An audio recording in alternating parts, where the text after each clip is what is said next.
In the quiet town of Ravenswood, nestled deep within a sprawling forest, there stood a desolate mansion known as Hollowwood House.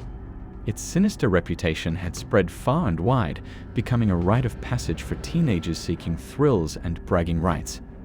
On a chilly autumn evening, a group of 5 friends decided to venture into the heart of darkness and uncover the truth behind the legends that shrouded the haunted house. The group consisted of Sarah, the brave and headstrong leader, Jake, her loyal and skeptical best friend, Emily, the bookish and inquisitive one, Max, the joker who often masked his fear with humor, and Lily, the quiet and sensitive artist who had a knack for seeing things others couldn't. Armed with nothing more than a voice recorder, the group made their way to Hollowwood House as the moon hung low in the sky. The crunching of leaves beneath their sneakers was the only sound that dared to interrupt the eerie silence of the woods. As they approached the house, Sarah led the way, her heart pounding in anticipation. The mansion's decaying facade loomed before them, obscured by overgrown vines and the shadows of twisted trees. A shiver ran down their spines as they stepped over the threshold, crossing into a realm that defied the boundaries of the living. Inside, the air was thick with the weight of history, and their voices echoed through the dusty, decrepit halls. They ventured deeper into the mansion, guided only by the faint glow of their flashlight and the dimly lit moon.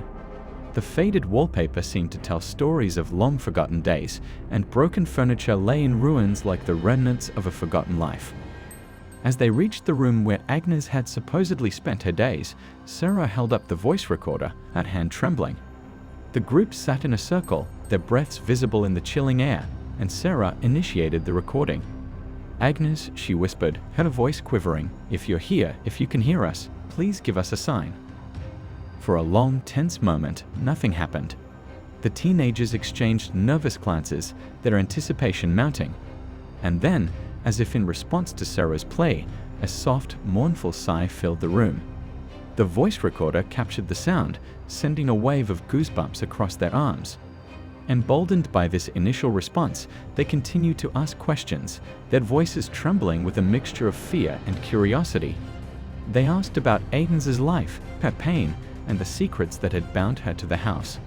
In the darkness, they felt a presence, a heavy, lingering sorrow that seemed to envelop them. Suddenly, the room grew colder, and the voice recorder picked up a faint, whispering voice. It was a woman's voice, filled with anguish and despair, murmuring incoherent words. The teenagers strained to listen, their hearts pounding, their hands trembling.